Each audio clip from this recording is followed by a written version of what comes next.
ನಮಸ್ಕಾರ, ಶುಭ ಸಂಜೆ ಪ್ರೀತಿಯ ವೀಕ್ಷಕರೆಲ್ಲರಿಗೂ ಸಂಕಲ್ಪ ಸಿದ್ಧಿ ಕಾರ್ಯಕ್ರಮಕ್ಕೆ ಆತ್ಮೀಯ ಪ್ರೀತಿಯ ಸ್ವಾಗತ ಹೇಳ್ತಾ ಇರೋದು ನಾನು Anusha. So first time channel ವೀಕ್ಷಿಸ್ತಿದ್ದೀರಾ ಅಂತಂದರೆ ಈಗಲೇ ಚಾನಲ್ನ ಸಬ್ಸ್ಕ್ರೈಬ್ ಮಾಡಿ, ನಮ್ಮ ವೀಡಿಯೋಸ್ನ ಲೈಕ್ ಮಾಡಿ. ನಿಮ್ಮ ಜೀವನದಲ್ಲಿ ಬರ್ತಿರುವಂಥ ತೊಂದರೆಗಳು, ಸಮಸ್ಯೆಗಳು, ಕಷ್ಟಗಳು ಎಲ್ಲವೂ ಕೂಡ ನಿಮಗೆ ಶೀಘ್ರವಾಗಿ ನೆರವೇರಬೇಕು. ಆ ಸಮಸ್ಯೆಗಳಿಂದ ನೀವು ಆದಷ್ಟು ಬೇಗ ಹೊರಗಡೆ ಬರಬೇಕು ಅಂತಂದರೆ ಈಗಲೇ ನೀವು ಅಕ್ಷಯ ವೃಕ್ಷವನ್ನು ಬರ್ಮಾಡ್ಕೊಳ್ಬೇಕಾಗತ್ತೆ.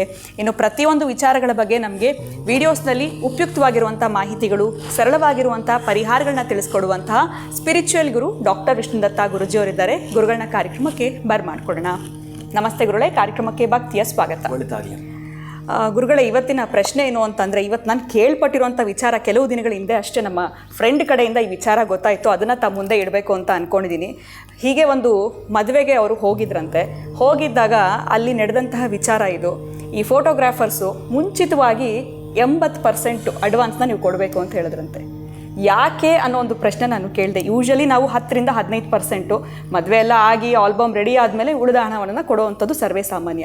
ಇಲ್ಲಿ 80% ಹಣವನ್ನು ಅವ್ರು ಮುಂಚೆನೇ ಕೊಡಬೇಕು ಅಂತ ಕೇಳಿದ್ದಾರೆ. ಯಾಕೆ ಅಂತ ಕೇಳಿದ್ದಕ್ಕೆ ಅವ್ರಿಗಾಗಿರುವಂಥ ಒಂದು ಅನುಭವ, ಮದುವೆ ಆಗಿ ಆಲ್ಬಮ್ಸ್ ಎಲ್ಲ ರೆಡಿ ಆದಮೇಲೆ ಅದನ್ನು ಕೊಟ್ಟು ಉಳಿದ ಅಮೌಂಟ್ ತೊಗೊಳಕ್ಕೆ ಹೋಗೋ ಅಷ್ಟರಲ್ಲಿ ಅದು ಡೈವರ್ಸ್ ಹಂತಕ್ಕೆ ಬಂದಿದೆ.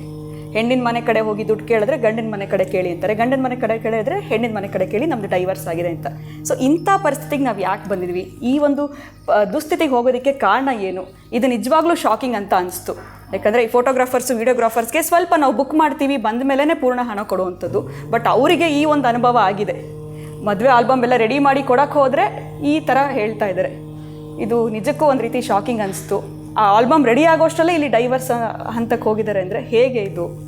ಇದ್ರ ಬಗ್ಗೆ ತಿಳಿಸ್ಕೊಡಿ. ಈ ಪರಿಸ್ಥಿತಿಗೆ ಹೋಗೋಕ್ಕೆ ಏನು ಕಾರಣ ಇರ್ಬೋದು ಅಂತ ಗುರುಗಳೇ. ಓಂ ವಿಶ್ವಸ್ಮೈ ನಮಃ. ನನ್ನ ಪ್ರೀತಿಯ ಬಂಧುಗಳೇ, ನಿಜ ಅಮ್ಮ, ಈ ಪ್ರಶ್ನೆ 100% ಸತ್ಯವೇ.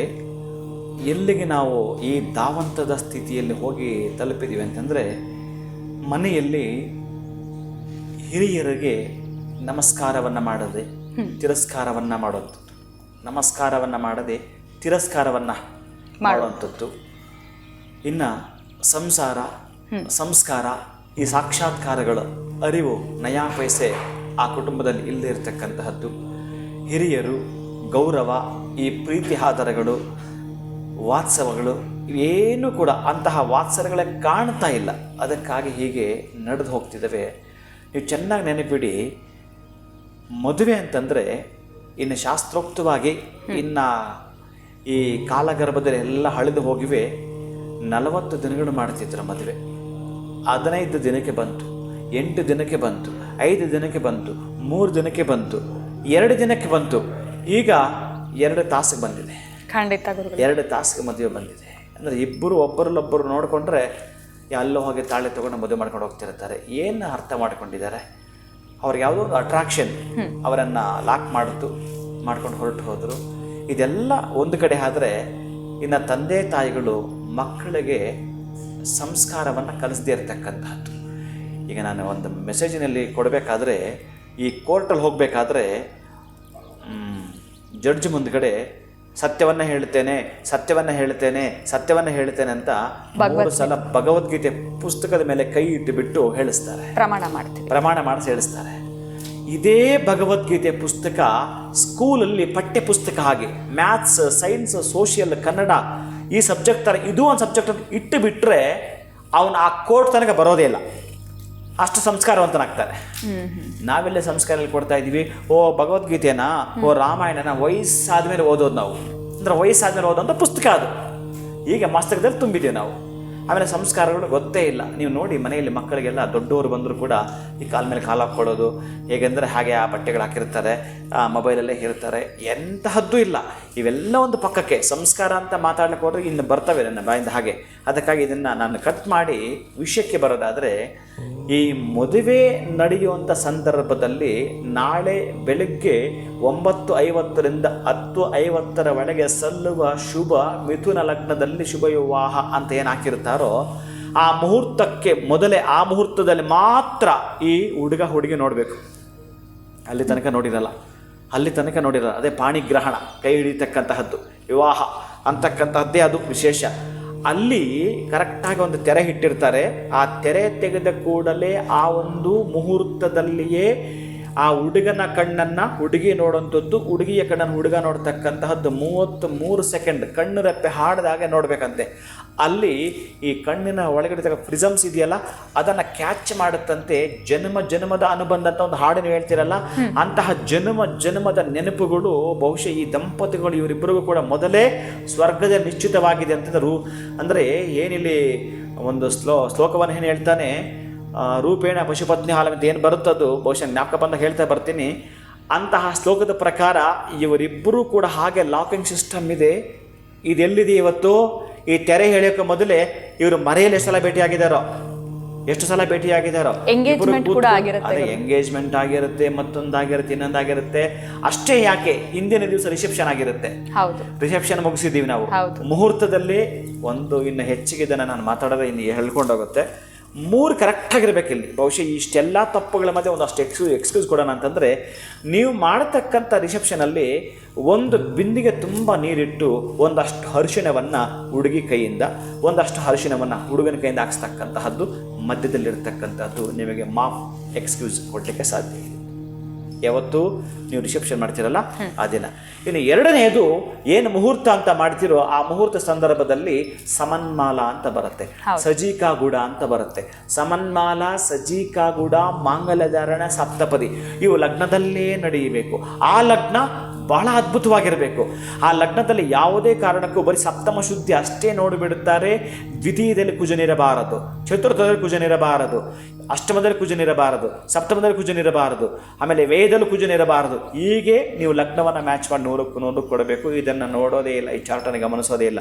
ಅವರ ಸಾಲಾವಳಿ ನೋಡ್ತಾರೆ, ಒಂದು ಮುಹೂರ್ತ ಮಾಡ್ಕೊಂಡಿರ್ತಾರೆ, ಹೋಗಿರ್ತಾರೆ, ಯಾವುದೂ ಕೂಡ ಗಮನಿಸಲ್ಲ. ನೀವು 100ಕ್ಕೆ 100 ಮಾರ್ಕ್ಸ್ ಬೇಕು ಅಂತಂದರೆ ಅಟ್ಲೀಸ್ಟ್ ಎಷ್ಟು ರ್ಯಾಂಕ್ ಅಂತ ಹೇಳಬೇಕಾದ್ರೆ ಅಷ್ಟು ಮಾಡಿರ್ಬೇಕು, ಇಷ್ಟು ಕ್ವಶನ್ಗೆ ನಾವು ಮಾಡಿರ್ಬೇಕಲ್ಲ ಆನ್ಸರ್. ಹಾಗೇನೆ ಈ ಶಾಸ್ತ್ರಗಳೆಲ್ಲ ಕೂಡ ನಿಮಗೆ ರ್ಯಾಂಕ್ ಕೊಡುವಂಥದ್ದು. ಯಾವುದೋ ಮಾಡ್ತೀರಿ, ಏನೋ ಮಾಡ್ತೀರಿ, ಆಡಂಬರ ಮಾಡ್ತೀರಿ, ಬರೀ ಕ್ಯಾಮ್ರಾಮ್ಯಾನ್ ಮಾತ್ರ ನಿಮ್ಮ ಮುಂದಿರ್ತಾನೆ. ಈಗ ನಿಂತ್ಕೋ, ಆಗ ನಿಂತ್ಕೋ, ಬಾಪ ಈ ಕಡೆ ಎಲ್ಲ ಪಕ್ಕಕ್ಕೆ ಸರಿಯೋದು, ಮುಹೂರ್ತ ಎಲ್ಲ ಮುಗಿಯೋದು, ತಾಳಿ ಕಟ್ಟೋದು. ಇಲ್ಲಿ ಸಪ್ತಪದಿ ಇಲ್ಲ, ಎಂತ ಇಲ್ಲ. ಇದೆಲ್ಲ ಬಹಳ ಘನಘೋರವಾಗಿರ್ತಕ್ಕಂಥದ್ದು. ಸುಮಾರು ಅಂತಂದ್ರೆ ನನಗೆ ಯಾರೋ ಹೇಳಿದ್ರು, ಸ್ವಾಮೀಜಿ ಮೊನ್ನೆ ತಿಂಗಳಲ್ಲಿ ಒಂದು 700 ಕೇಸ್ ಏನೋ ಬಂದಿತ್ತು ಸ್ವಾಮೀಜಿ ಅಂತ ಹೇಳಿದರು, ಡಿವೋರ್ಸ್ ಕೇಸ್ಗಳು. ಅಲ್ಲ, ಬರದೆ ಇನ್ನೇನು ಮಾಡ್ತವೆ? ಮದುವೆಗೆ ಮುನ್ನವೇ ಅವ್ರು ಎಷ್ಟು ಸಲ ಹೇಗೆ ನಡ್ಕೊಂಡಿರ್ತಾರೆ. ಅದಕ್ಕೆ ಹೇಳ್ತಾನೆ, ಈ ವಧುವರರಿಬ್ಬರು ಕೂಡ ಲಕ್ಷ್ಮೀನಾರಾಯಣ ಸ್ವರೂಪರಾಗಿರತಕ್ಕಂಥದ್ದು. ಸುಮುಹೂರ್ತ ಸಾವಧಾನ, ಸುಲಗ್ನ ಸಾವಧಾನ. ಏನು ಹೇಳ್ತಾನಂತಂದರೆ, ಕನ್ಯಾಮ ಕನಕ ಸಂಪನ್ನಾಂ ಸರ್ವಾಭರಣ ಭೂಷಿತಾಂ ದಾಸ್ಯಾಮಿ ವಿಷ್ಣುವೇ ತುಭ್ಯಂ ಬ್ರಹ್ಮಲೋಕ ಜಿಗೀಷಯ. ಇವರಿಬ್ಬರು ಮದುವೆ ಆಗ್ತಿದ್ದ ಬ್ರಹ್ಮಲೋಕ ಕುಳಿದಾಡ್ತಾ ಇರುತ್ತಂತೆ. ನಾವು ಅಷ್ಟು ಜನಕ್ಕೆ ಅಕ್ಷತೆ ಕೊಟ್ಟಿರ್ತೀವಂತೆ, ಅಷ್ಟು ಅಕ್ಷತೆಯಲ್ಲಿ ಒಂದೇ ಒಂದು ಕಾಲಲ್ಲಿ ಮಾತ್ರ ಬ್ರಹ್ಮದೇವ ಅಡಕವಾಗಿರ್ತಾನಂತೆ. ಅಂಥ ಅಕ್ಷತೆ ಇವರ ತಲೆ ಮೇಲೆ ಹಾಕಬೇಕು ಅಂತ ಅಷ್ಟೂ ಜನ ಬಂಧು ಬಾಂಧವರು ಹಿತಶೀಲರು ಕೂಡ ಬಂದಿರ್ತಾರೆ ಆಶೀರ್ವಚನೆ ಮಾಡಲಿಕ್ಕೆ. ಇವರು ಮೊದಲೇ ಅದಕ್ಕೆ ಸಂಬಂಧಪಟ್ಟಾಗಿ ಹಿರಿದಿದ್ದಾಗ ನಿಜವಾಗಲೂ ಒಂದೇ ಮಾತ್ರ ಹೇಳೋದಾದರೆ, ಇವತ್ತು ಹುಡುಗಿನೂ ಸಂಬಳ ತಗೊಳ್ತಿದ್ದಾಳೆ, ಹುಡುಗನೂ ಸಂಬಳ ತಗೊಳ್ತಿದ್ದಾನೆ. ಇವರಿಬ್ಬರಲ್ಲಿ ಏನಾದರೂ ಸ್ವಲ್ಪ ಏರುಪೇರಾದರೂ ಕೂಡ ಹೀಗೋಯ್ಸಮ್. ಈಕೆಗೆ ನಾನು ದುಡಿತಿದ್ದೇನೆ, ನಿನ್ನ ಸಮ ನಾನು ದುಡಿತಿದ್ದೀನಲ್ಲ ಅಂತಕ್ಕಂಥದ್ದು. ಈತ ಏನು ಮಾಡ್ತಾನೆ ಅವಾಗ? ಮಾತಾಡಲಿಕ್ಕೆ ಹೋಗಲ್ಲ. ಅಥವಾ ಇನ್ನಷ್ಟು ಹೆಚ್ಚಿಗೆ ಮಾತಾಡಿದ್ರೆ ಇನ್ನವರು ಜಗಳ ಸ್ಟಾರ್ಟ್ ಆಗುತ್ತೆ. ಇದು ಏನಾಗಿದೆ ಅಂತಂದರೆ, ಬೆಳಗ್ಗೆ ಮುಹೂರ್ತ ಆದರೆ ಮಧ್ಯಾಹ್ನ ಇವರದ್ದು ಏನು ಬೇಕೋ ಶಾಸ್ತ್ರಗಳು ಮುಗಿಸ್ಕೊಳ್ತಾರೆ, ಸಾಯಂಕಾಲಕ್ಕೆ ಡಿವೋರ್ಸ್ ಆಗ್ತಾ ಇದ್ದೇವೆ. ಈಗ ಆಗ್ತಿದ್ದಾವೆ. ನೀವು ಹೇಳಿದ್ದು ನಿಜಾನೇ. ಇನ್ನು ಪಾಪ ಅವ್ರ ಹಣ ಕೊಡಬೇಕಾದ್ರೆ ಅವನು ಏನು ಆಲ್ಬಮ್ ರೆಡಿ ಮಾಡಿರ್ತಾನೆ, ತೊಗೊಂಡು ಹೋಗೋಲಿಕ್ಕೆ ಒಂದು ತಿಂಗಳು ಟೈಮ್ ತೊಗೊಂಡಿರ್ತಾನೆ. ಆ ತಿಂಗಳು ಎಂಡಿಂಗ್ ನೀನು ಕೇಳೋ ಹಣವನ್ನು ಹೋಗಪ್ಪ ನಮ್ಗೆ ದರಿದ್ರ ಬೇಡ, ಬಿಟ್ಟೋಯ್ತು, ಡಿವೋರ್ಸ್ ಆಯಿತು, ನೀನು ಆಲ್ಬಮ್ ಬೇಡ, ಏನು ಬೇಡ, ಅವ್ರ ಹತ್ರ ಇಸ್ಕೋಗು ಅಂತ ಅವ್ರು ಹೇಳ್ತಾರೆ. ಅವ್ರು ಇವ್ರಿಗೆ ಹೇಳ್ತಾರೆ. ಇವನು ಯಾರು ಇಸ್ಕೋಬೇಕು?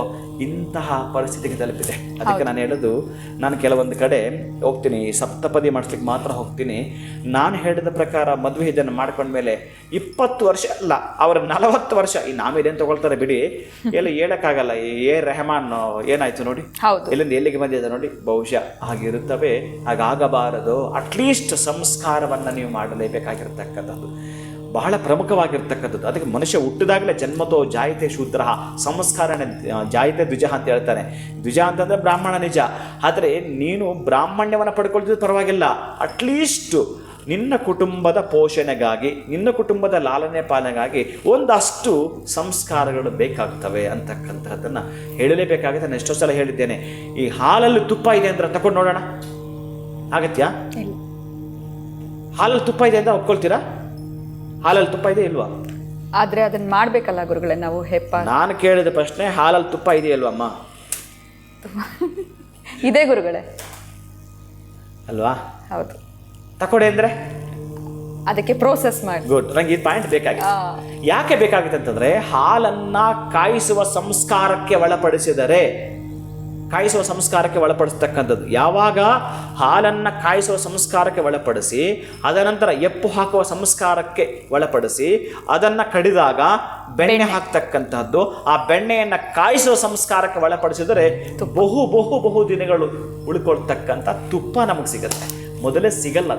ಅದಕ್ಕೆ ಮುಂದೆ ಯಾವತ್ತೂ ನೀವು ಬಹು ದಿನಗಳು ಸುಖವಾಗಿರಬೇಕು ಅಂತಂದರೆ ಅವದಷ್ಟು ಸಂಸ್ಕಾರ ನಾವು ಪಾಲಿಸಲೇಬೇಕಾಗುತ್ತೆ ನನ್ನ ಪ್ರೀತಿಯ ಬಂಧುಗಳು. ಅದಕ್ಕೆ ಷೋಡಶ ಕರ್ಮಗಳು ಅಂತ ಏನು ಹೇಳಿದ್ದಾವೋ, ಈ ಒಂದು ಗರ್ಭಾಧಾನ, ಸೀಮಂತ, ಜಾತಕರ್ಮ, ನಾಮಕರಣ, ಚೌಲ, ಉಪನಯನ, ವಿವಾಹ ಇವೆಲ್ಲವೂ ಕೂಡ ಸಂಸ್ಕಾರ ಅಷ್ಟಿಲ್ಲದೆ ಏನು ಮಾಡಿಲ್ಲ. ದೊಡ್ಡ ಇದು ವಿಜ್ಞಾನವೇ 100% ಕೂಡ. ಮನುಷ್ಯ ಆನಂದದ ಜೀವನವನ್ನು ಮಾಡಬೇಕು ಅಂತಂದರೆ ಅಷ್ಟು ಅದ್ಭುತವಾಗಿರತಕ್ಕಂಥದ್ದು ವಿವಾಹ ಅಂತಕ್ಕಂತಹದ್ದು ಅತ್ಯಂತ ಅದ್ಭುತವಾಗಿರಬೇಕು ಅಂತಂದರೆ ಇವರು ಸಂಸ್ಕಾರ ಪದ ನಾನು ಯಾಕೆ ಬೆಳೆಸ್ಬೇಕು ಅಂತಂದರೆ ಇನ್ನೆಲ್ಲ ಇನ್ಕ್ಲೂಡ್ ಅದರಲ್ಲಿ. ಯಾರೋ ಮೊನ್ನೆ ಕೇಳಿದ ಒಂದು ಹುಡುಗ, ಗುರುಗಳೇ ರಾಮಾಯಣ ಒಂದೇ ಲೈನಲ್ಲಿ ಹೇಳಿ ಅಂತ. ರಾಮಾಯಣ ಎಷ್ಟಿದೆ, ಎಷ್ಟೊತ್ತು ಮಾತಾಡ್ಬೇಕು, ಎಷ್ಟು ಸಬ್ಜೆಕ್ಟ್ ಮಾತಾಡ್ಬೇಕು ನಾನು. ಹಾಗಾಗಿ ರಾಮಾಯಣ ಅಂತ ಮಾತಾಡೋಕ್ಕೆ ತಾಸುಗಟ್ಟಲೇಬೇಕು. ಒಂದೇ ಲೈನಲ್ಲಿ ಹೇಳು ಅಂತಂದರೆ ಎಂತ ಹೇಳೋದು? ಅವಾಗ ಒಂದು ಲೈನ್ ಅವನಿಗೆ ಹೇಳ್ಬೇಕಾಯ್ತು ನಾನು. ಎಂಥ ಲೈನ್ ಅದು? ಅಪ್ಪ, ದಶರಥನ ಕಂದ ರಾವಣನ ಕೊಂದ ಸೀತೆಯೇನ ತಂದ. ಇದು ರಾಮಾಯಣ. ಇನ್ನು ನಿಮ್ಮ ಬದುಕು ಪೂರ್ತಿ ಚೆನ್ನಾಗಿರಬೇಕು, ಸಂಸ್ಕಾರ ಅನ್ನೋ 3 ಅಕ್ಷರದಿಂದ ನೀವು ಇರಬೇಕಾಗತ್ತೆ ನನ್ನ ಪ್ರೀತಿಯ ಬಂಧುಗಳು. ಎಲ್ಲವೂ ಅದರೊಳಗಡೆ ಇದೆ, ಇನ್ನು ಅದು ನಿಮಗೆ ಬಿಟ್ಟಿತ್ತು. ಖಂಡಿತ ಗುರುಗಳೇ. ಇತ್ತೀಚೆಗೆ ಈ ಥರ ನಡೀತಾ ಇರುವಂಥ ಸಂದರ್ಭವನ್ನು ತಮ್ಮ ಮುಂದೆ ಇಟ್ಟೆ. ಸಂಸ್ಕಾರ ಅನ್ನೋಂಥದ್ದು ಪ್ರತಿಯೊಬ್ಬ ಮನುಷ್ಯನಿಗೂ ಜೀವನದಲ್ಲಿ ಯಾವ ರೀತಿ ಮುಖ್ಯ ಆಗುತ್ತೆ ಅನ್ನೋ ಒಂದು ಮಾತನ್ನು ನಮಗೆ ತಿಳಿಸ್ಕೊಟ್ರಿ. ಬಹಳ ಧನ್ಯವಾದಗಳು ತಮಗೆ. ನಮಸ್ಕಾರ. ಹರೇ ಶ್ರೀನಿವಾಸ. ಇನ್ನು ಇವತ್ತಿನ ವಿಡಿಯೋವನ್ನು ಮುಗಿಸುವಂಥ ಸಮಯ ಆಗಿದೆ. ನಮಸ್ಕಾರ.